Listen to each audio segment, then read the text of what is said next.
Hi students, അടുത്തതായി നമുക്ക് services marketing mix എന്താണെന്ന് നോക്കാം.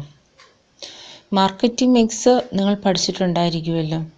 ഒരു കമ്പനി അതിൻ്റെ മാർക്കറ്റിംഗ് സ്ട്രാറ്റജീസ് എല്ലാം ഇംപ്ലിമെൻ്റ് ചെയ്യാൻ ശ്രമിക്കുന്നത് അതിൻ്റെ മാർക്കറ്റിംഗ് മിക്സ് എലമെൻസിലൂടെയാണ്. ജനറലി അല്ലെങ്കിൽ പ്രോഡക്റ്റിൻ്റെ കേസിൽ മാർക്കറ്റിംഗ് മിക്സ് എലമെൻറ്റ്സ് ഏതൊക്കെയായിരുന്നു? Product, price, promotion and place. ഇതാണ് നിങ്ങൾ പ്രോഡക്റ്റിൻ്റെ മാർക്കറ്റിംഗ് മിക്സായിട്ട് പഠിച്ചത്. പക്ഷേ സർവീസസ് മാർക്കറ്റിംഗ് മിക്സിൽ അഡീഷണലായിട്ട് കുറച്ചും കൂടെ എലമെൻറ്റ്സ് ഉണ്ട്. People, physical evidence and process. അപ്പോൾ സർവീസസ് മാർക്കറ്റിംഗ് മിക്സ് എലമെൻറ്റ്സ് ഏതൊക്കെയാണ്? Product, price, promotion, place, people, physical evidence, process. നമുക്ക് ഇത് ഓരോന്നായിട്ടും ഡിസ്കസ് ചെയ്യാം.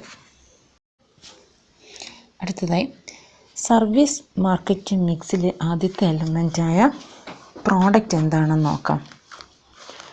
A service is an intangible product. നമ്മളത് ഓൾറെഡി ഡിസ്കസ് ചെയ്തിട്ടുണ്ട്.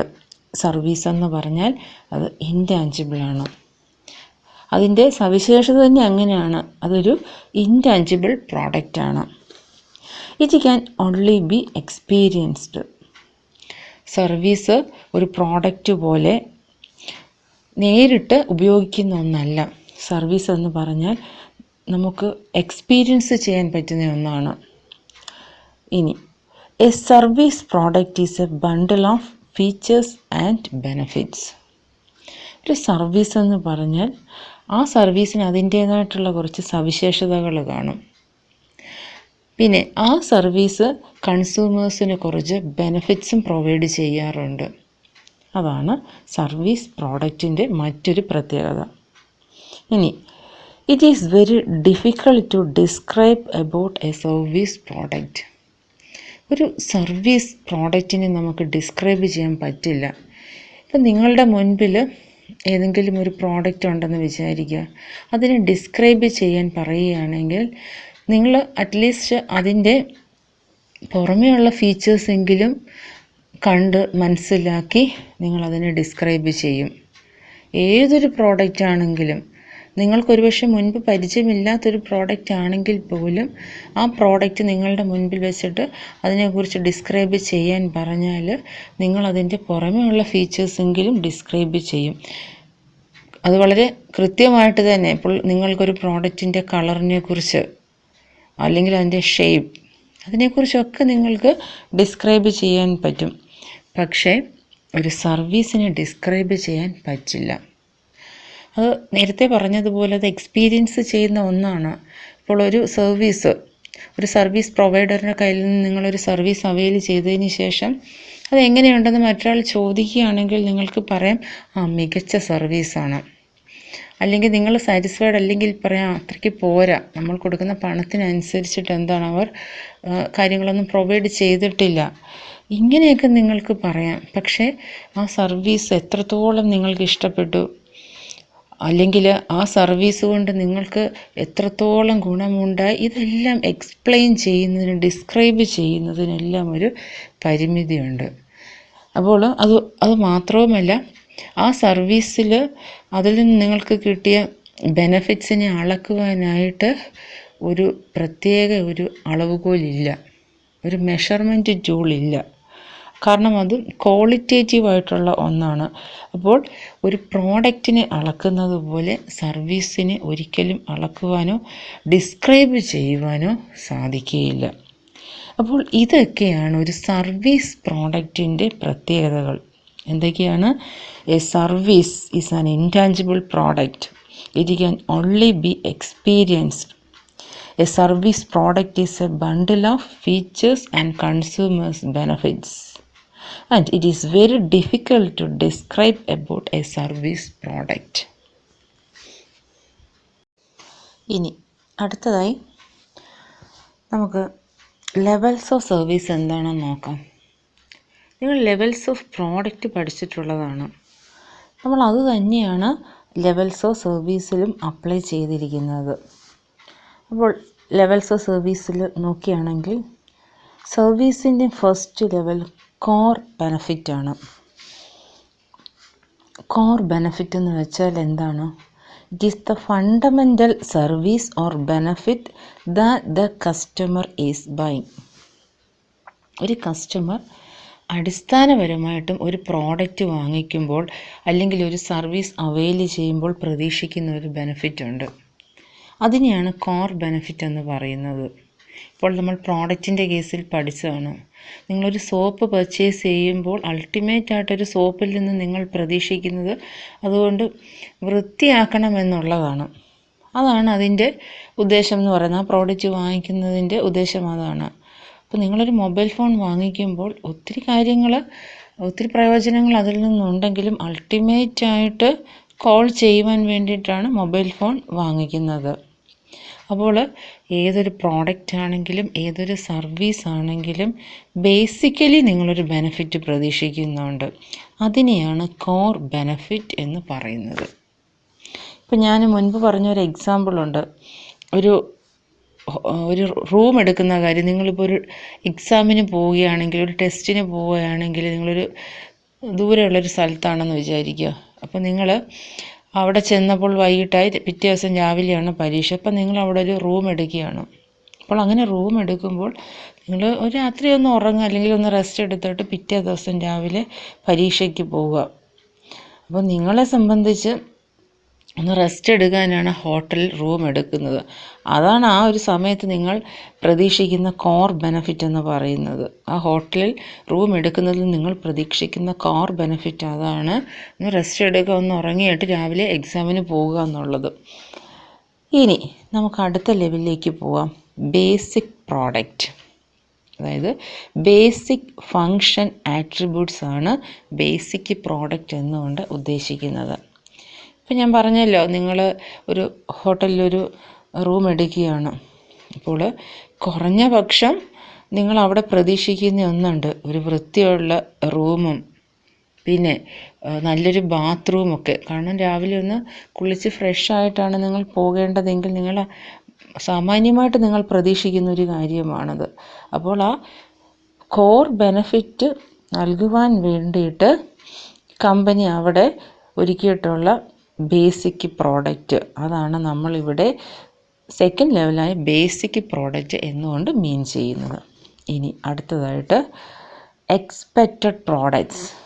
That means set of attributes or conditions the buyer normally expects എന്ന് പറഞ്ഞാൽ, ഇപ്പോൾ നിങ്ങൾ ഹോട്ടലിൽ റൂം എടുക്കുമ്പോൾ നിങ്ങൾ ഇനി അടുത്തതായിട്ട് പ്രതീക്ഷിക്കുന്ന ചില കാര്യങ്ങളുണ്ട്. അവിടെ ഒരു ഹോട്ടൽ റൂം എടുക്കുകയാണ്, അവിടെ ക്ലീൻ വാട്ടർ ലഭ്യമാകണമെന്ന് പ്രതീക്ഷിക്കുന്നു. പിന്നെ ക്വയറ്റ്നെസ്, ഞാൻ പറഞ്ഞല്ലോ, നിങ്ങൾ അവിടെ റൂം എടുത്തതിൻ്റെ ഉദ്ദേശം എന്ന് പറയുന്നത് ഒന്ന് കിടന്നുറങ്ങിയിട്ട് ഒന്ന് റെസ്റ്റ് എടുത്തിട്ട് പിറ്റേ ദിവസം രാവിലെ എക്സാമിന് പോവുക എന്നുള്ളതാണ്. അപ്പോൾ അവിടെ ക്വയറ്റായിരിക്കണം. ഭയങ്കര ബഹളവും ഒക്കെ ആണെങ്കിൽ എങ്ങനെ സ്വസ്ഥമായിട്ടൊന്ന് കിടന്നുറങ്ങിയിട്ട് രാവിലെ എക്സാമിന് പോകുന്നു. അപ്പം നിങ്ങൾ എക്സ്പെക്റ്റ് ചെയ്യുന്ന ചില കാര്യങ്ങൾ, അതിനെയാണ് എക്സ്പെക്റ്റഡ് പ്രോഡക്റ്റ്സ് എന്ന് പറയുന്നത്. ഇനി അടുത്തതായി ഓഗ്മെൻറ്റഡ് പ്രോഡക്റ്റ് എന്ന് പറഞ്ഞാൽ, augmented product makes customers desires beyond expectations. ഇത്രയും നേരം നമ്മൾ പറഞ്ഞത് അവിടെ നിന്നും കിട്ടേണ്ടുന്ന കാര്യങ്ങളും നമ്മൾ പ്രതീക്ഷിക്കുന്ന കാര്യങ്ങളുമാണ്. ഓഗ്മെൻറ്റഡ് എന്ന് പറഞ്ഞാൽ ഒരു കസ്റ്റമറിൻ്റെ എക്സ്പെക്റ്റേഷന് ഉപരിയായിട്ട് ആ സർവീസ് പ്രൊവൈഡർ നൽകുന്ന കാര്യങ്ങൾ. അതായത് പ്രോംപ്റ്റ് ആയിട്ടുള്ള റൂം സർവീസ്, നമ്മൾ പ്രതീക്ഷിച്ചതിലും ഉപരിയായിട്ടുള്ള മികച്ച രീതിയിലുള്ള റൂം സർവീസസ്. പിന്നെ മ്യൂസിക് എന്നുവെച്ചാൽ പുറത്തേക്ക് ഇറങ്ങിക്കഴിഞ്ഞാൽ, റൂമിന് പുറത്തേക്ക് ഇറങ്ങിക്കഴിഞ്ഞാൽ മ്യൂസിക്കൊക്കെ ഒന്ന് കേൾപ്പിക്കുക. അതുപോലെ നല്ല ഫ്രാഗ്രൻസ്, മീൻസ് ഫോൾ സ്മെല്ലൊന്നും ഇല്ലാത്ത നല്ല അരോമ. അപ്പോൾ ഇത്തരം കാര്യങ്ങളൊക്കെയാണ് ഓഗ്മെൻറ്റഡ് പ്രോഡക്റ്റ് എന്ന് പറയുന്നത്. വെച്ചാൽ നിങ്ങളുടെ പ്രതീക്ഷയ്ക്കും അപ്പുറത്തുള്ള ചില കാര്യങ്ങൾ. ഇനി അടുത്തതായി potential product. Potential product means the future offer it to distinguish offer. Potential product എന്ന് പറഞ്ഞാൽ ഇപ്പോൾ നിലവിലുള്ള ബെനിഫിറ്റ്സ് ഒന്നും തന്നെയല്ല, ഭാവിയിൽ ലഭിച്ചേക്കാവുന്ന ഓഫേഴ്സിനെയാണ് പൊട്ടൻഷ്യൽ പ്രോഡക്റ്റ് എന്ന് പറയുന്നത്. അതെന്താണെന്ന് ഇപ്പോൾ കൺസ്യൂമറിനും പറയാൻ പറ്റത്തില്ല, സർവീസ് പ്രൊവൈഡർക്ക് ഒന്നും പറയാൻ പറ്റത്തില്ല. സർവീസ് പ്രൊവൈഡർക്കും ആക്ച്വലി അറിയാൻ പാടില്ല അവരെന്തായിരിക്കും ഫ്യൂച്ചറിൽ ഓഫർ ചെയ്യാൻ പോകുന്നതെന്ന്. അപ്പോൾ അത് ഒരു ടെക്നോളജിയുടെ അഡ്വാൻസ്മെൻറ്റും ഒക്കെ അനുസരിച്ചിട്ട് ആ സർവീസ് പ്രൊവൈഡർ എന്താണ് ഫ്യൂച്ചറിൽ ഓഫർ ചെയ്യാൻ പോകുന്നതാണ്. പക്ഷേ കോമ്പറ്റീറ്റേഴ്സിൽ നിന്നൊക്കെ വ്യത്യസ്തമാക്കുന്ന ഒന്നായിരിക്കും ആ ഓഫർ. കോമ്പറ്റീറ്റേഴ്സ് ഒന്നും തന്നെയും ഓഫർ ചെയ്യാത്ത ഒന്നായിരിക്കും ആ പൊട്ടൻഷ്യൽ പ്രോഡക്റ്റ് എന്ന് പറയുന്നത്. എക്സാമ്പിൾ പറയുകയാണെങ്കിൽ കുറേ വർഷങ്ങൾക്ക് മുമ്പ് ATM കാർഡ്, അതൊന്നും അതിനെക്കുറിച്ചൊന്നും ആൾക്കാരും ചിന്തിച്ചിട്ട് കൂടെയില്ല.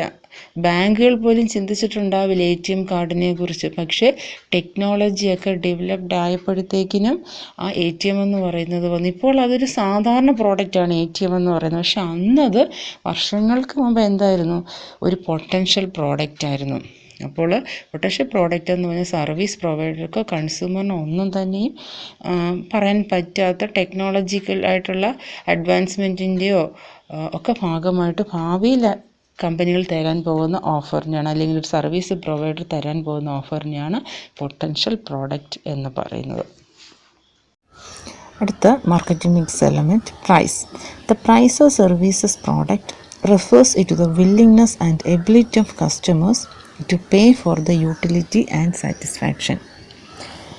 ഒരു സർവീസിൽ നിന്ന് ലഭിക്കുന്ന യൂട്ടിലിറ്റിയുടെയും സാറ്റിസ്ഫാക്ഷൻ്റെയും ബേസിസിൽ, കസ്റ്റമർ സാറ്റിസ്ഫാക്ഷൻ്റെയും ബേസിസിൽ ആ കസ്റ്റമർ ഒരു പേയ്മെൻറ്റ്, ഒരു എമൗണ്ട് ആ സർവീസ് പ്രൊവൈഡർക്ക് നൽകും.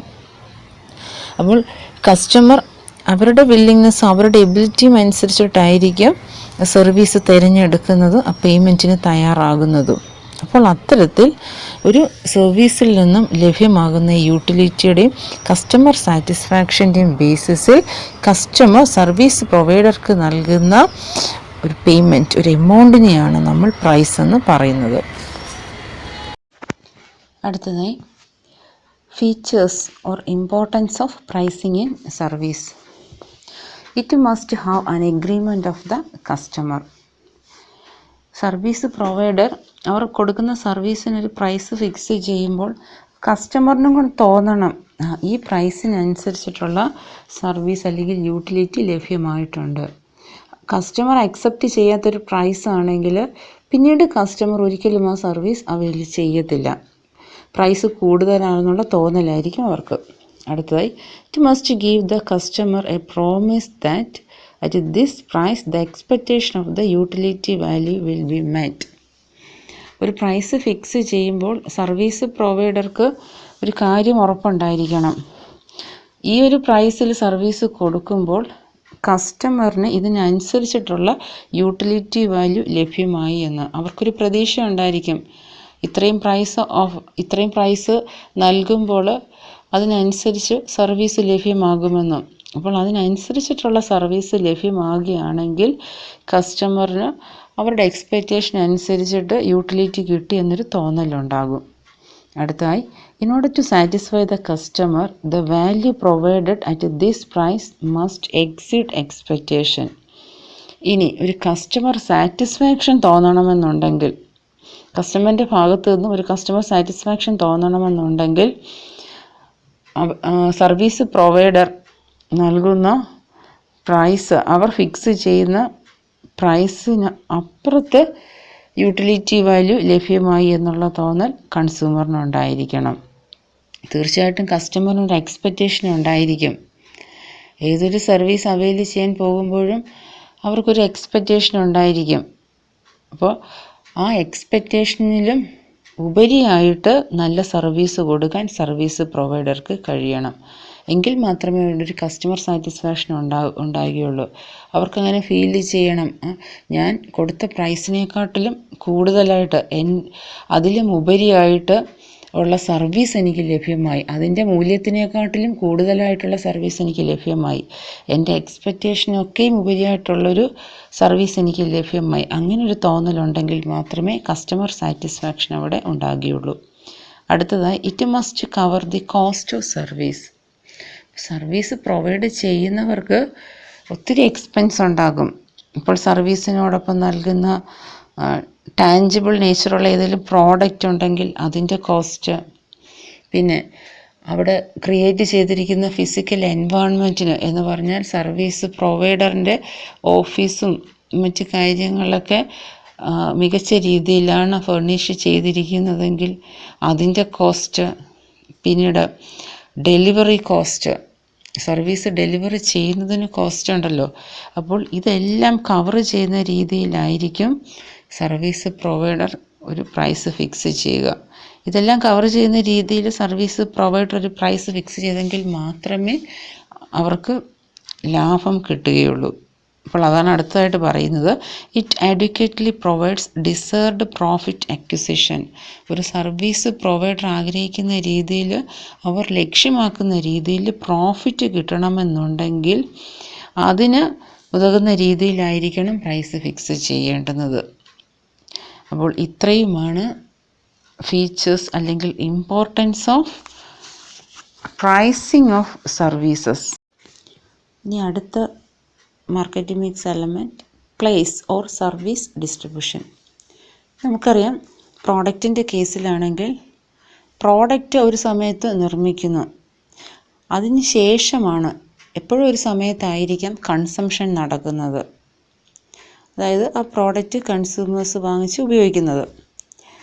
പക്ഷേ സർവീസസിൻ്റെ കാര്യത്തിൽ അങ്ങനെയല്ല. In services production and consumption takes place simultaneously. പ്രൊഡക്ഷനും കൺസംഷനും ഒരേ സമയത്ത് തന്നെയാണ് നടക്കുന്നത്. ഞാൻ മുൻപുള്ള ക്ലാസ്സിൽ അത് എക്സ്പ്ലെയിൻ ചെയ്തിട്ടുണ്ട്.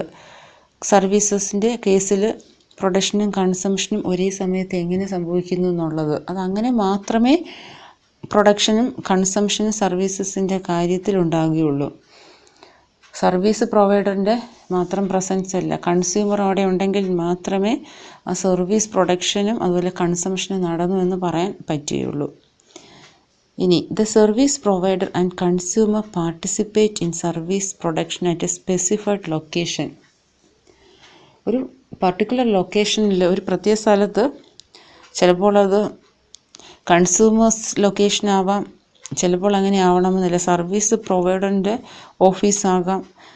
അപ്പം ഇത്തരത്തിൽ എവിടെയെങ്കിലും സർവീസ് പ്രൊവൈഡറും കൺസ്യൂമേഴ്സും എന്താണ് അവരുടെ ഒരു പാർട്ടിസിപ്പേഷൻ ഉണ്ടെങ്കിൽ മാത്രമേ നേരത്തെ പറഞ്ഞതുപോലെ സർവീസ് പ്രൊഡക്ഷനും കൺസംഷനും ഉണ്ടാകുകയുള്ളൂ. ഉദാഹരണത്തിന് നിങ്ങൾക്ക് എന്തെങ്കിലും ഒരു ആവശ്യമുണ്ടെങ്കിൽ നിങ്ങൾ ബാങ്കിൽ ചെല്ലുകയാണെങ്കിൽ അവിടെ വെച്ചിട്ടാണ് നിങ്ങൾക്ക് ആ സർവീസ് ലഭ്യമാകുന്നത്. അപ്പോൾ അതാണ് ആ ലൊക്കേഷൻ. ഇനി നിങ്ങൾക്കൊരു ഹോസ്പിറ്റലിൽ പോകേണ്ട ആവശ്യമുണ്ടെങ്കിൽ നിങ്ങൾ അവിടെ ചെല്ലുകയാണെങ്കിൽ നിങ്ങൾക്ക് സർവീസ് ലഭിച്ച ലൊക്കേഷൻ ഹോസ്പിറ്റലാണ്. ഒരു ടൂറിസ്റ്റ് പ്ലേസ് ആണെങ്കിൽ അതാണ് ആ ലൊക്കേഷൻ എന്ന് പറയുന്നത്. നിങ്ങൾക്ക് സർവീസ് ലഭിച്ച ലൊക്കേഷൻ അതാണ്. ഒരു വാട്ടർ തീം പാർക്കിലേക്കാണ് നിങ്ങൾ പോകുന്നതെങ്കിൽ അവിടെയാണ് ആ ലൊക്കേഷൻ എന്ന് പറയുന്നത്. റെസ്റ്റോറൻ്റ് ആണെങ്കിൽ അത് അങ്ങനെ. അപ്പോൾ സർവീസ് പ്രൊവൈഡറിൻ്റെയും കൺസ്യൂമറിൻ്റെയും പാർട്ടിസിപ്പേഷൻ ഒരു സ്പെസിഫൈഡ് ലൊക്കേഷനിൽ ഉണ്ടായിരിക്കണം സർവീസ് ഡിസ്ട്രിബ്യൂഷൻ നടക്കണമെന്നുണ്ടെങ്കിൽ. ഇനി അടുത്തതായി, the distribution of services is more complex than distribution of goods. നമുക്കറിയാം, പ്രോഡക്റ്റിൻ്റെ കേസിലാണെങ്കിൽ ഒരു ഫാക്ടറിയിൽ നിർമ്മിച്ച പ്രോഡക്റ്റ് ഡിസ്ട്രിബ്യൂഷന് വേണ്ടിയിട്ട് റീറ്റെയിൽ സ്റ്റോറുകളിൽ കൊണ്ടുവന്ന് വയ്ക്കുന്നു, അവിടെ നിന്നും പർച്ചേസ് ചെയ്യുന്നു. അതിനു മുൻപ് കമ്പനിക്കും റീറ്റെയിലേഴ്സിനും ഇടയിൽ കുറച്ച് ചാനൽ മെമ്പേഴ്സ് ഉണ്ട്. അപ്പോൾ അവരിലൂടെ എല്ലാം റീറ്റെയിൽ സ്റ്റോറിലേക്ക് പ്രോഡക്റ്റ് എത്തുന്നു, അവിടെ നിന്ന് കൺസ്യൂമേഴ്സ് പ്രോഡക്റ്റ് വാങ്ങിക്കുന്നു. ഇതെന്ന് പറഞ്ഞാൽ ഒരു ഫിക്സഡ് ആയിട്ടുള്ള ഒരു സൈക്കിളാണെന്ന് പറഞ്ഞാൽ കൃത്യമായിട്ട് പ്രോഡക്റ്റ് നിർമ്മിക്കുന്നു, അവിടെ നിന്നും ആ പ്രോഡക്റ്റ് പല ചാനൽ മെമ്പേഴ്സ് വഴി റീറ്റെയിലേഴ്സിലെത്തിക്കുന്നു. പക്ഷേ സർവീസസിൻ്റെ കേസിൽ പ്രൊഡക്ഷനും ഡിസ്ട്രിബ്യൂഷനും ഒന്നും ഈ രീതിയിൽ എന്ന് വെച്ചാൽ വളരെ കൃത്യമായിട്ട് പ്രോഡക്റ്റ് നിർമ്മിക്കുന്നു, പിന്നെ ഹോൾസെയിലേഴ്സിൻ്റെ കയ്യിലെത്തിക്കുന്നു, അവിടെ നിന്നും റീറ്റെയിലേഴ്സിൻ്റെ കയ്യിലെത്തുന്നു, അവിടെ നിന്നും കൺസ്യൂമേഴ്സിൻ്റെ കയ്യിലെത്തുന്നു. അങ്ങനെ ഒരു രീതിയല്ല സർവീസസിൻ്റെ കാര്യത്തിൽ. അത് കുറച്ചും കൂടെ വിഭിന്നമാണ്. ഓരോ സർവീസും വ്യത്യസ്തമാണ്. ഒരു പ്രോഡക്റ്റിൻ്റെ കേസാണെങ്കിൽ ഏകദേശം എല്ലാ സർവീസും എല്ലാ പ്രോഡക്റ്റും ഒരേപോലെയുള്ള ഒരു പ്രൊഡക്ഷൻ സൈക്കിൾ അല്ലെങ്കിൽ ഒരു ഡിസ്ട്രിബ്യൂഷൻ സൈക്കിൾ ഫോളോ ചെയ്യുന്നുണ്ട്. പക്ഷേ സർവീസിൽ അങ്ങനെ ആവില്ല. ഓരോ സർവീസും അതിൻ്റെ നേച്ചർ അനുസരിച്ച് വ്യത്യസ്തമായിട്ടാണ് ഡിസ്ട്രിബ്യൂട്ട് ചെയ്യപ്പെടുന്നത്. അതാണ് the distribution of services is more complex than distribution of goods. പ്രോഡക്റ്റിൻ്റെ കാര്യം പറഞ്ഞതുപോലെ ഒരേ രീതിയിലായിരിക്കത്തില്ല സർവീസിൻ്റെ ഡിസ്ട്രിബ്യൂഷൻ. ഓരോന്നും വ്യത്യസ്തമായിരിക്കും. അതുമാത്രവുമല്ല, സർവീസ് പ്രൊവൈഡ് ചെയ്യുന്നത് ആരാണോ ആ വ്യക്തിയെയും കൂടെ അനുസരിച്ചിട്ടായിരിക്കും ആ സർവീസിൻ്റെ ഡിസ്ട്രിബ്യൂഷൻ. അപ്പോൾ ഒരു സർവീസ് ഡിസ്ട്രിബ്യൂട്ട് ചെയ്യുന്ന ഒരു വ്യക്തികൾ വളരെ സ്ലോ ആണെന്ന് വിചാരിക്കുക. അപ്പോൾ അതിനനുസരിച്ചിട്ട് ആ സർവീസ് കസ്റ്റമർക്ക് ലഭിക്കാനും താമസം എടുക്കും. ചിലർ ഭയങ്കര സ്പീഡിൽ കാര്യങ്ങൾ ചെയ്യുമെന്ന് വിചാരിക്കുക. അപ്പോൾ വളരെ പെട്ടെന്ന് സർവീസ് പ്രൊവൈഡർക്ക് കൺസ്യൂമറിന് എന്താണ് അവരുദ്ദേശിക്കുന്ന പോലത്തെ സർവീസ് ലഭ്യമാക്കാൻ കഴിയും. പിന്നെ ഓരോരുത്തരുടെയും രീതി അനുസരിച്ച് ഇത് വ്യത്യസ്തമായിരിക്കും. അപ്പം പിന്നെ ഓരോരോ പ്രത്യേകതകൾ അനുസരിച്ചിട്ട് സർവീസിൻ്റെ ഡിസ്ട്രിബ്യൂഷനും മാറും. ഞാൻ സർവീസ് ബിസിനസ്സിൻ്റെ എക്സാമ്പിൾസ് തന്നിട്ടുണ്ടല്ലോ ആദ്യം. അത് ഓരോന്നും നിങ്ങൾ എടുത്ത് നോക്കിക്കേ. ഓരോന്നിൻ്റെയും ഡിസ്ട്രിബ്യൂഷൻ ഓരോ രീതിയിലാണ്. ഒന്നും പ്രോഡക്റ്റിൻ്റെ പോലെ ഒരേപോലെ ആയിരിക്കത്തില്ല. ഇനി അടുത്തതായി, the basic objective of the distribution of services is making available at the right time and place. കൃത്യമായ സമയത്ത് കൃത്യമായ സ്ഥലത്ത് സർവീസസ് കിട്ടിയെങ്കിൽ മാത്രമേ കൺസ്യൂമറിന് അതുകൊണ്ട് പ്രയോജനമുള്ളൂ. സർവീസസിൻ്റെ ഡിസ്ട്രിബ്യൂഷനിലെ ഏറ്റവും പ്രധാനപ്പെട്ട കാര്യവും അതുതന്നെയാണ്. അതുതന്നെ ആയിരിക്കണം ഡിസ്ട്രിബ്യൂഷൻ ഓഫ് സർവീസസിൻ്റെ ലക്ഷ്യവും. അതായത് the basic objective of the distribution of services is making available at the right time and place. Services കൃത്യമായിട്ടുള്ള സമയത്ത് കൺസ്യൂമേഴ്സിൻ്റെ അടുത്ത് കൺസ്യൂമറിന് ലഭ്യമാക്കുക എന്നുള്ളതാണ് സർവീസ് ഡിസ്ട്രിബ്യൂഷനിൽ ഏറ്റവും ശ്രദ്ധിക്കേണ്ടുന്ന കാര്യം. അടുത്ത മാർക്കറ്റിംഗ് മിക്സ് എലമെൻ്റ് ആണ് promotion. The important components of promotion mix are as follows. First one, advertising. Service ഓർഗനൈസേഷൻ്റെ കാര്യത്തിൽ പരസ്യങ്ങൾ നൽകുമ്പോൾ പ്രൊഫഷണൽസ് കൺസിഡർ ചെയ്യേണ്ടുന്ന ചില ഫാക്ടേഴ്സ് ഉണ്ട്. First of all, finalising the advertisement budget. Service organisations പരസ്യങ്ങളെക്കുറിച്ച് ചിന്തിക്കുമ്പോൾ തന്നെയും അഡ്വർടൈസ്മെൻറ്റ് ബഡ്ജറ്റ് എത്രയാണെന്നും ശ്രദ്ധിക്കണം. വളരെ വലിയ രീതിയിൽ ബിസിനസ് ചെയ്യുന്ന ഓർഗനൈസേഷൻസ് ആണെങ്കിൽ പരസ്യവും അതുപോലെ തന്നെ വ്യാപകമായിട്ട് നൽകണം. പക്ഷേ ഏതെങ്കിലും ഒരു പ്രത്യേക ലൊക്കാലിറ്റിയിൽ മാത്രം ഫോക്കസ് ചെയ്യുന്നതാണെങ്കിൽ അവർ വലിയ രീതിയിലുള്ള പരസ്യമൊന്നും നൽകണ്ട. അപ്പോൾ ബഡ്ജറ്റും അത്രയധികം മതിയാകും. അപ്പോൾ ആദ്യം തന്നെയും സർവീസ് പ്രൊഫഷണൽസ് പരസ്യത്തിന് വേണ്ടിയിട്ടുള്ള അഡ്വർടൈസ്മെൻറ്റ് ബഡ്ജറ്റ് എത്രയാണെന്ന് പ്ലാൻ ചെയ്യണം. പിന്നീട് സെലക്ടിങ് എ സ്യൂട്ടബിൾ മീഡിയ. ഏതൊക്കെ മീഡിയയിലാണ് പരസ്യം നൽകേണ്ടതെന്നും അനലൈസ് ചെയ്യണം. വലിയ രീതിയിലുള്ള ബിസിനസ് ആണെങ്കിൽ എല്ലാ മീഡിയയിലും പരസ്യം നൽകണം. പക്ഷേ ചെറിയ ബിസിനസ്സൊക്കെ ആണെങ്കിൽ അതുപോലെയുള്ള മീഡിയ തിരഞ്ഞെടുത്താൽ മതിയാകും. അടുത്തതായി, മേക്കിംഗ് പോസിബിൾ ക്രിയേറ്റിവിറ്റി. സർവീസ് പ്രോഡക്റ്റിൻ്റെ കാര്യത്തിൽ ക്രിയേറ്റിവിറ്റി ഉള്ള പരസ്യങ്ങളായിരിക്കണം. കസ്റ്റമേഴ്സിനെ ആകർഷിക്കുകയും അതുപോലെ പുതുമയുള്ളതുമായിട്ടുള്ള പരസ്യങ്ങളാണ് നൽകേണ്ടുന്നത്. അടുത്തതായി, ടെസ്റ്റിംഗ് ദ എഫക്റ്റീവ്നെസ്. എഫക്റ്റീവ്നെസ് എന്ന് പറഞ്ഞാൽ ഒരു അഡ്വർടൈസ്മെൻറ്റ് കൊണ്ട് എന്ത് പ്രയോജനമാണ് കമ്പനിക്ക് ലഭിച്ചത്, അതാണ് എഫക്റ്റീവ്നെസ്. സെയിൽസ് കൂടിയോ, സർവീസ് അവൈൽ ചെയ്യുന്ന ആൾക്കാരുടെ എണ്ണം വർദ്ധിച്ചു, അപ്പോൾ ഇതൊക്കെ അനലൈസ് ചെയ്യണം. അതിനെയാണ് ടെസ്റ്റിംഗ് ദ എഫക്റ്റീവ്നെസ് എന്ന് പറയുന്നത്. അടുത്തതായി, ഇൻസ്ട്രുമെൻറ്റാലിറ്റി ഓഫ് എംപ്ലോയീസ്. സർവീസ് ഓർഗനൈസേഷനിൽ വർക്ക് ചെയ്യുന്ന എംപ്ലോയീസിൻ്റെ റെസ്പോൺസിബിലിറ്റി, അതാണ് ഇൻസ്ട്രുമെൻറ്റാലിറ്റി ഓഫ് എംപ്ലോയീസ് എന്ന് പറയുന്നത്. അതും വളരെ ഇമ്പോർട്ടൻ്റ് ആണ്. കാരണം ആ എംപ്ലോയീസിന് മാത്രമേ അറിയുള്ളൂ അവിടെ വരുന്ന കസ്റ്റമേഴ്സിൻ്റെ എക്സ്പെക്റ്റേഷൻസും നീഡ്സും ഒക്കെ. അപ്പോൾ അതനുസരിച്ചിട്ടുള്ള പരസ്യങ്ങളാണ് നൽകേണ്ടുന്നത്. ഇനി അടുത്തതായി, ക്യാരക്ടേഴ്സ് ആൻഡ് തീം. അഡ്വർടൈസ്മെൻറ്റിൽ വരുന്ന ക്യാരക്ടേഴ്സ്, ആ അഡ്വർടൈസ്മെൻറ്റിൻ്റെ തീം, അതുപോലെ അഡ്വർടൈസ്മെൻറ്റിനകത്ത് വരുന്ന ഈവൻറ്റ്സ്, ഇതെല്ലാം വളരെ വ്യത്യസ്തമായിരിക്കണം. പ്രോഡക്റ്റിൻ്റെ കാര്യത്തിലാണെങ്കിൽ ആ പ്രോഡക്റ്റ് ഇന്നതാണെന്ന് പറയുക, അത്രയേ ഉള്ളൂ അഡ്വർടൈസ്മെൻറ്റിൽ കൂടുതലായിട്ടും, അതിനാണ് കൂടുതൽ ഇമ്പോർട്ടൻസ്. പക്ഷേ സർവീസ് ഓർഗനൈസേഷൻ്റെ കാര്യത്തിൽ അങ്ങനെയല്ല. ആ പരസ്യം കസ്റ്റമേഴ്സിനെ വളരെയധികം സ്വാധീനിക്കണം.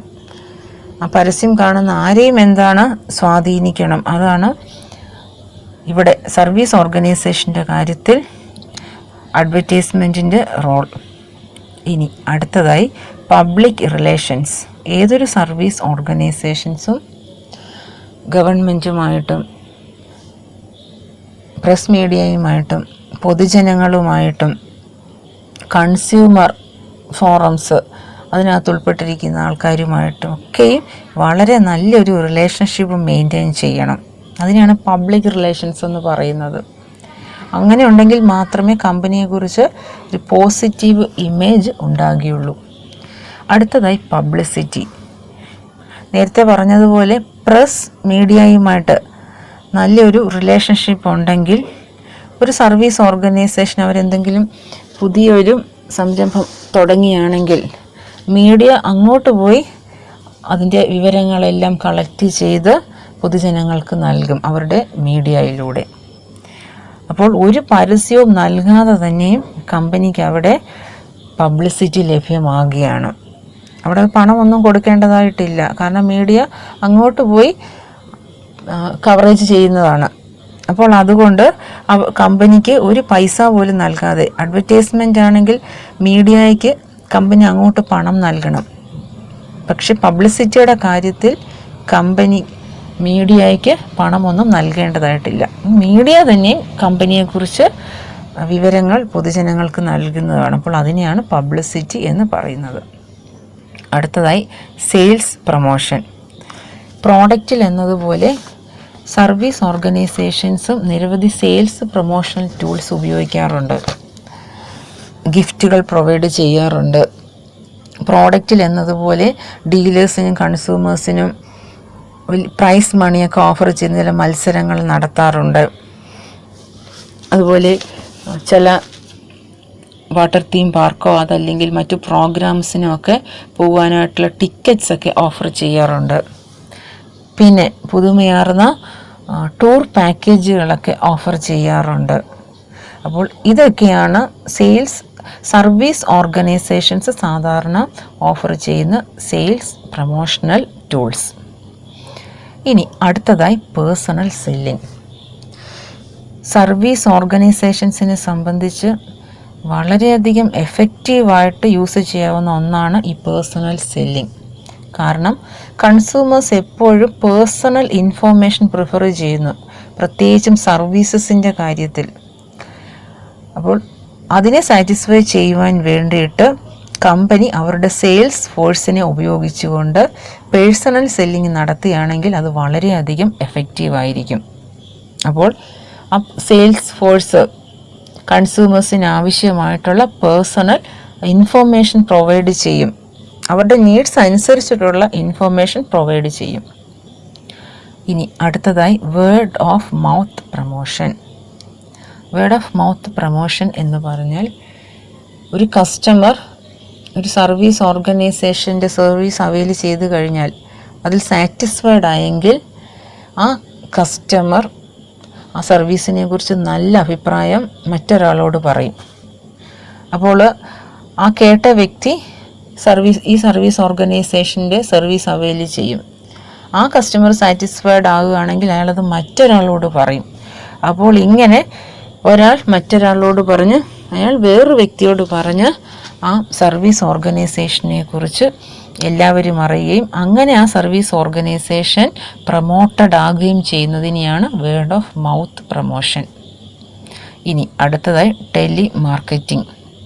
ടെലിമാർക്കറ്റിംഗ് എന്ന് പറഞ്ഞാൽ ടെലിഫോൺ മാർഗത്തിലൂടെയും ടെലിവിഷൻ മാർഗത്തിലൂടെയുമൊക്കെയും സർവീസ് ഓർഗനൈസേഷൻ അവരുടെ സർവീസ് പ്രൊമോട്ട് ചെയ്യുന്നതിനെയാണ് ടെലിമാർക്കറ്റിംഗ് എന്ന് ഉദ്ദേശിക്കുന്നത്. ടെലിമാർക്കറ്റിംഗ് പ്രോഡക്ട്സിൻ്റെ കേസിലും വളരെ വ്യാപകമായിട്ട് ഉപയോഗിക്കുന്നുണ്ട്.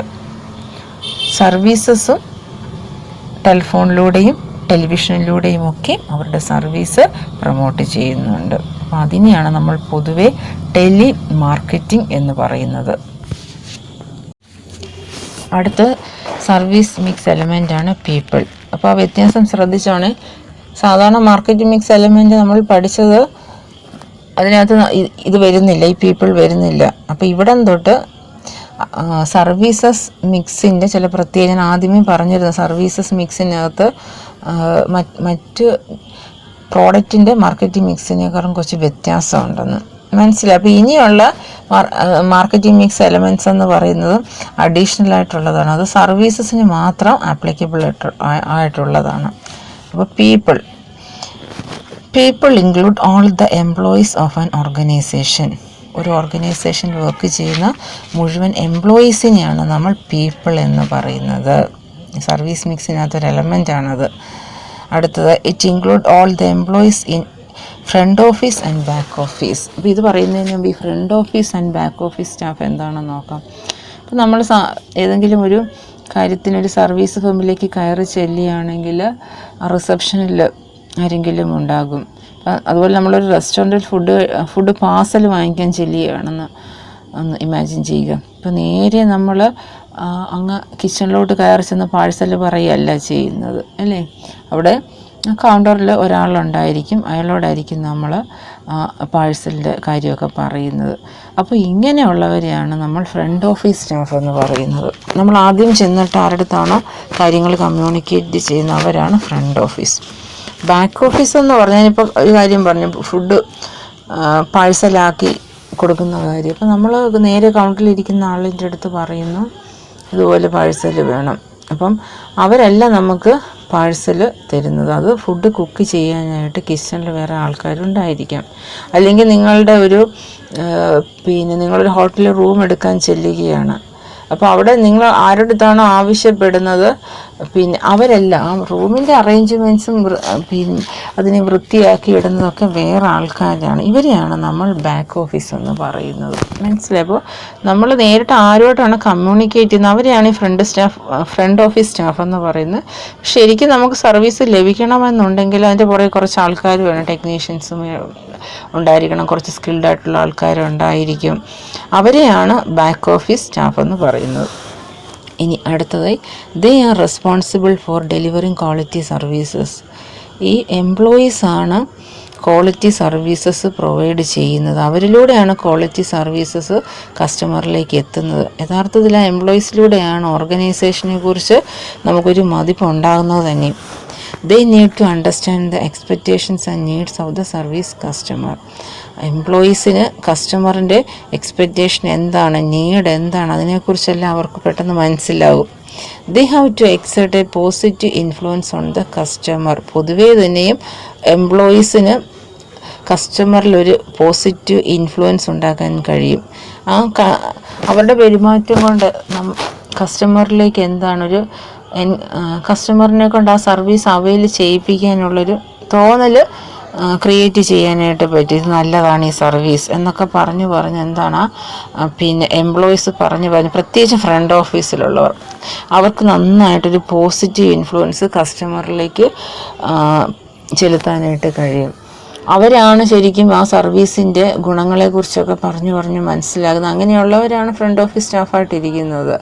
കസ്റ്റമറിന് എന്തെങ്കിലും ഡൗട്ട്സ് ഉണ്ടെങ്കിൽ ക്ലിയർ ചെയ്യുക. അപ്പോൾ ആ രീതിയിൽ പോസിറ്റീവായിട്ട് വരുന്ന കസ്റ്റമറിനെ ഇൻഫ്ലുവൻസ് ചെയ്യാൻ കഴിയുന്നവരാണ് ഈ പറഞ്ഞ ഒരു സർവീസ് ഫേമിലെ employees, especially front office staff എന്ന് പറയുന്നത്. ഫ്രണ്ട് ഓഫീസ് ശരിയായിട്ട് രീതിയിൽ കാര്യങ്ങൾ ഡെയിലി ചെയ്തില്ലെങ്കിൽ കസ്റ്റമർ അങ്ങ് പോകും, ആ സർവീസ് വേണ്ടെന്ന് വെച്ചിട്ട്. അപ്പോൾ കൃത്യമായിട്ട് കാര്യങ്ങൾ പറഞ്ഞു കൊടുക്കേണ്ടുന്നത് ഫ്രണ്ട് ഓഫീസ് സ്റ്റാഫിൻ്റെ ജോലിയാണ്.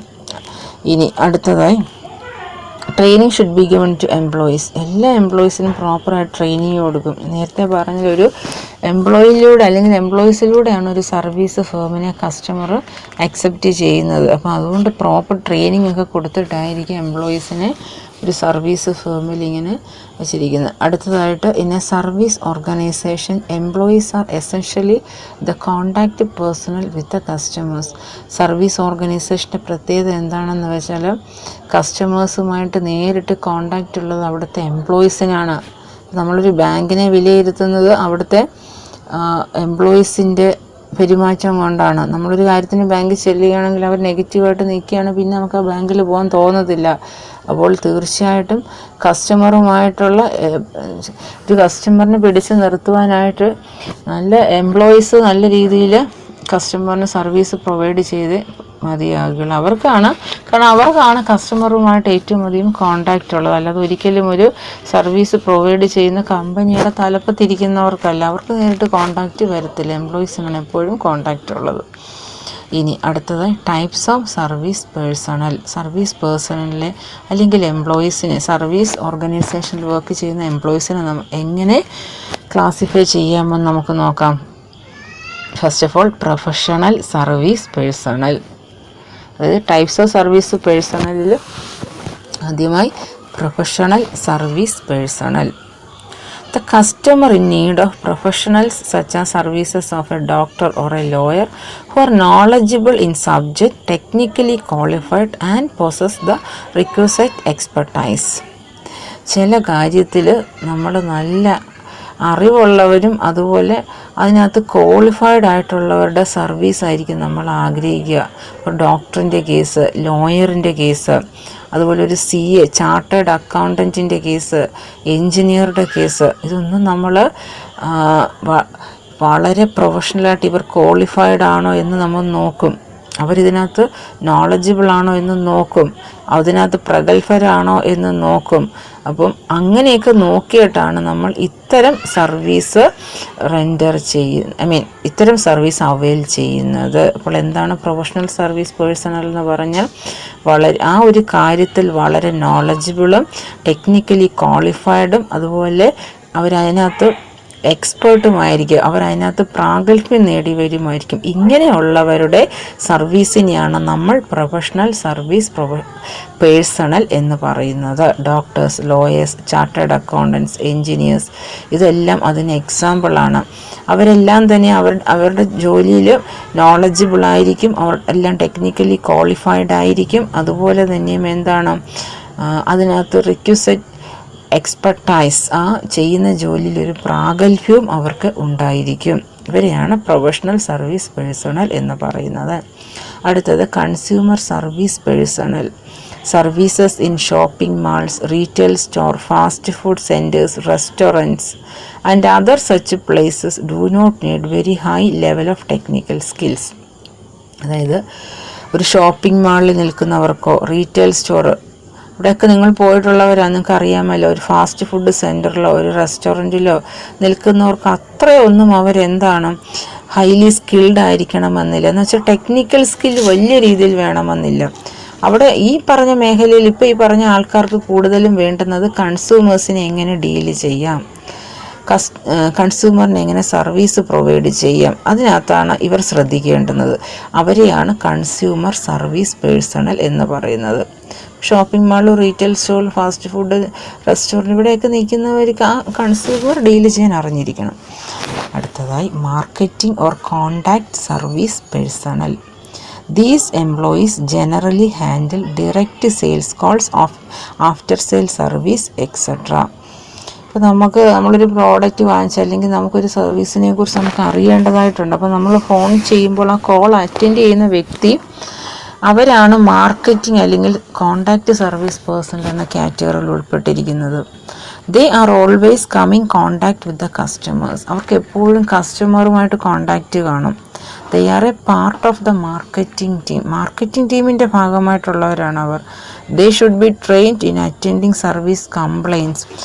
എന്തെങ്കിലും കംപ്ലയിൻ്റ് ഒക്കെ ഉണ്ടെങ്കിൽ വിളിച്ച് പറയുമ്പോൾ ഇവരാണത് അറ്റൻഡ് ചെയ്യുന്നത്. അവരതിനകത്ത് വളരെ ട്രെയിൻഡ് ആയിരിക്കും. അപ്പോൾ എപ്പോഴും കസ്റ്റമറുമായിട്ട് നേരിട്ട് കോണ്ടാക്റ്റ് ഉള്ളവരാണ് മാർക്കറ്റിംഗ് പേഴ്സണൽ എന്ന കാറ്റഗറിയിൽ ഉൾപ്പെടുത്തിയിരിക്കുന്നത്. അടുത്തതായി moderate service professional. They are generally not in direct touch with the customers regularly. Moderate service പ്രൊഫഷണലിന് കസ്റ്റമറുമായിട്ട് നേരിട്ടൊരു കോണ്ടാക്റ്റ് കാണുകയില്ല. They must however understand the customers need in order to satisfy them. അവരെ സംബന്ധിച്ച് നേരിട്ട് കോണ്ടാക്റ്റ് ഇല്ലെങ്കിൽ കൂടിയും ആ കസ്റ്റമറിന് എന്താണ് വേണ്ടുന്നതെന്ന് അവർ അറിഞ്ഞിരിക്കണം. They are the back office people handling airport services, passenger service at the railway stations and people cooking food are moderate contact personnel. എന്ന് പറഞ്ഞാൽ എയർപോർട്ട് സർവീസസ് മാനേജ് ചെയ്യുന്ന ആൾക്കാർ, ഹാൻഡിൽ ചെയ്യുന്ന ആൾക്കാർ, അതുപോലെ റെയിൽവേ സ്റ്റേഷൻസിൽ പാസഞ്ചർ സർവീസ് ഹാൻഡിൽ ചെയ്യുന്ന ആൾക്കാർ, റെസ്റ്റോറൻറ്റിലൊക്കെ food cook ചെയ്യുന്ന ആൾക്കാർ, ഇവർക്കൊന്നും നേരിട്ട് കസ്റ്റമറുമായിട്ട് കോണ്ടാക്റ്റ് ഇല്ല. പക്ഷെ അവർക്ക് അവരറിയണം എന്താണ് കസ്റ്റമറിൻ്റെ നീഡ്സ് എന്നൊക്കെ.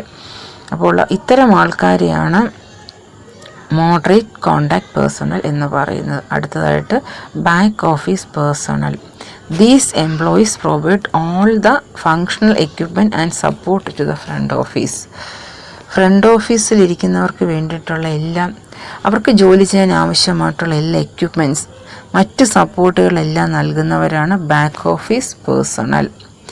The hospitality staff who arranges the complete event management in the hotel. ഒരു ഹോട്ടലിൽ എന്തെങ്കിലും ഒരു പ്രോഗ്രാം, ഒരു എന്തെങ്കിലും ഒരു പ്രോഗ്രാം നടക്കുകയാണെന്ന് വിചാരിക്കുക. ആ ഒരു പർട്ടിക്കുലർ ഈവൻറ്റ് മാനേജ് ചെയ്യുന്നവരിൽ ഏറ്റവും പ്രധാനപ്പെട്ട ആൾക്കാരാണ് ഹോസ്പിറ്റാലിറ്റി സ്റ്റാഫ്. അവരാണ് എല്ലാ കാര്യങ്ങളും അറേഞ്ച് ചെയ്യുന്നത്. അതിഥികളെ എങ്ങനെ സ്വീകരിക്കണം, ഓരോരുത്തർക്കുള്ള സീറ്റിംഗ് അറേഞ്ച്മെൻറ്റ്, ഫുഡിൻ്റെ കാര്യങ്ങളുടെ മേൽനോട്ടം എന്ന് വെച്ചാൽ അതെങ്ങനെയാണ് അറേഞ്ച് ചെയ്യേണ്ടത്, ഇത്തരം കാര്യങ്ങളെല്ലാം അവർ നോക്കും.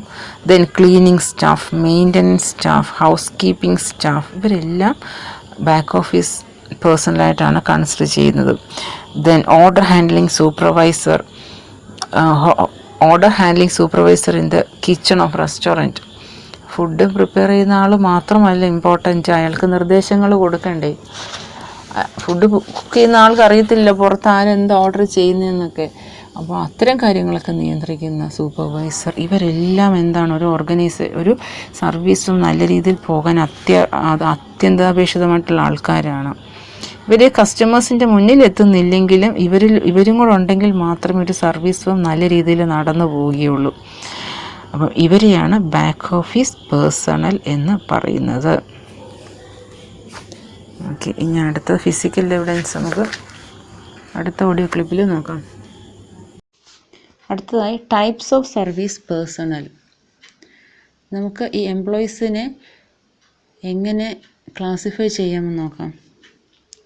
Professional service personal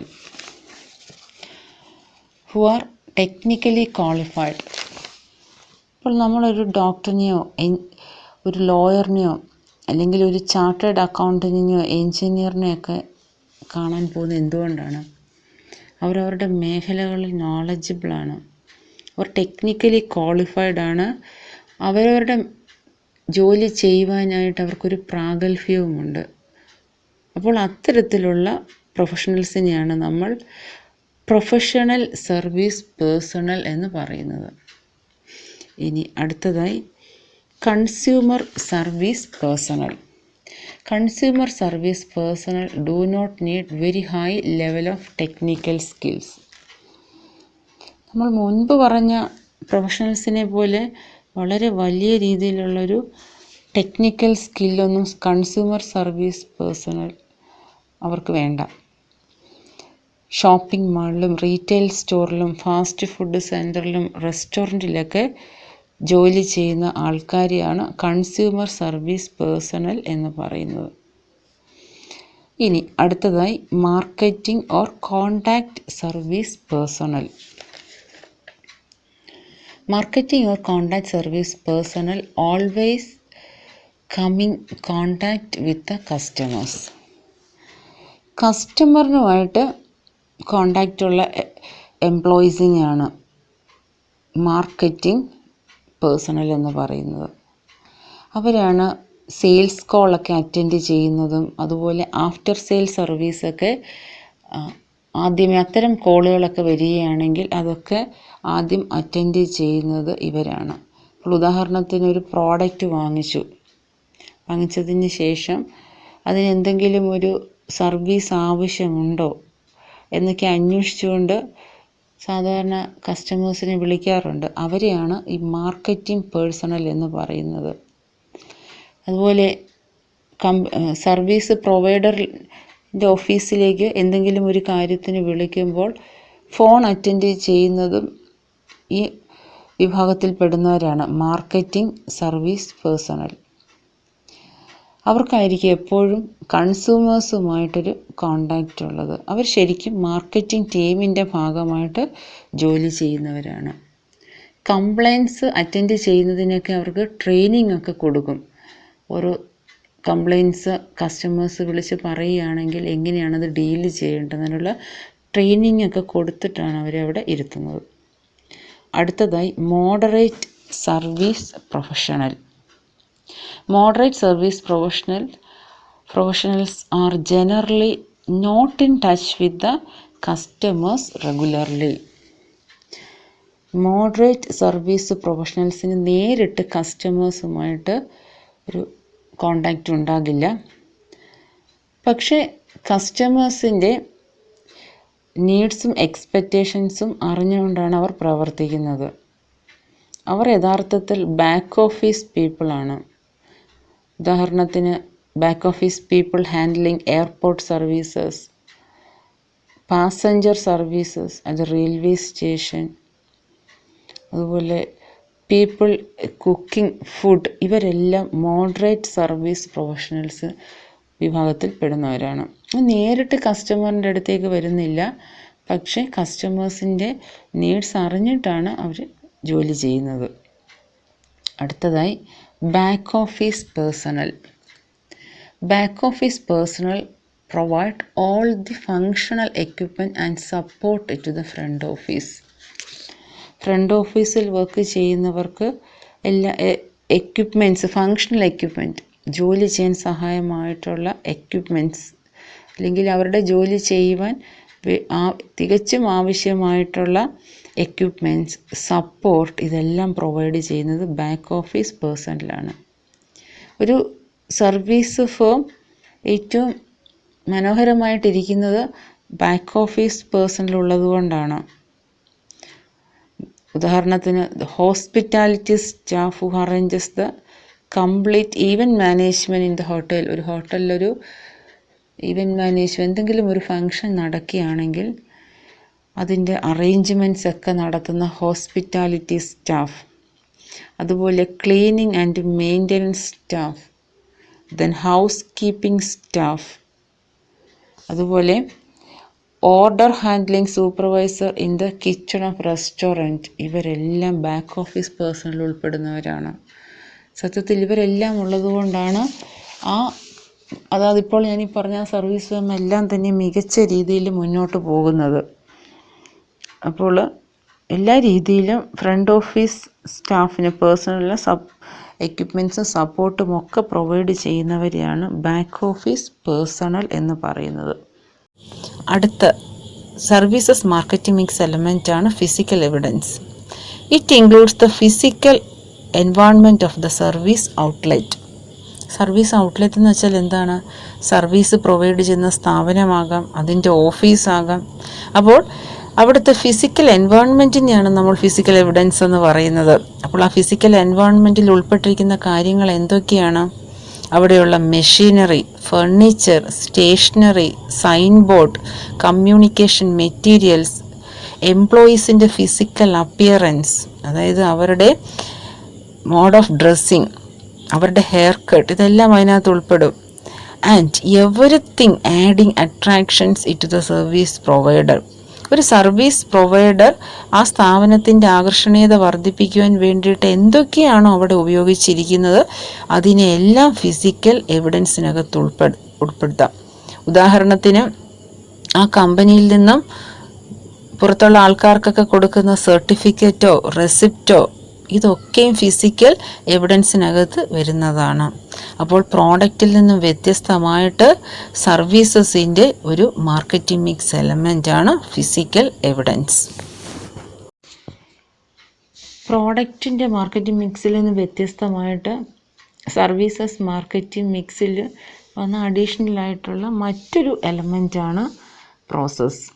The service process refers to how a service is provided or delivered to a customer.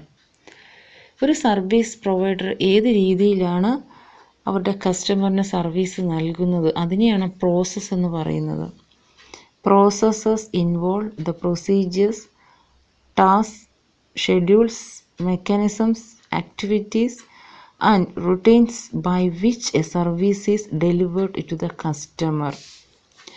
ഒരു കസ്റ്റമറിലേക്ക് ഒരു സർവീസ് എത്തിക്കണമെന്നുണ്ടെങ്കിൽ പല പ്രൊസീജിയറുണ്ട്, പല ടാസ്കുകളുണ്ട്, അതിനകത്ത് ഷെഡ്യൂളുകളുണ്ട്. എന്നുവെച്ചാൽ ചില സമയങ്ങളനുസരിച്ചിട്ടാണ്.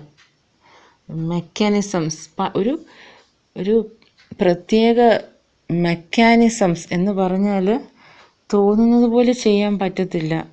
അത് ഓൾറെഡി അറേഞ്ച് ചെയ്ത് വച്ചിരിക്കുന്ന ഒരു രീതിയുണ്ട്. ആ ഒരു മെക്കാനിസത്തിൽ കൂടെ മാത്രമേ സർവീസ് പ്രൊവൈഡ് ചെയ്യാൻ പറ്റുകയുള്ളൂ. ആക്ടിവിറ്റീസ്, സർവീസ് എന്ന് പറയുന്നതിനൊരു ആക്ടിവിറ്റിയാണ്.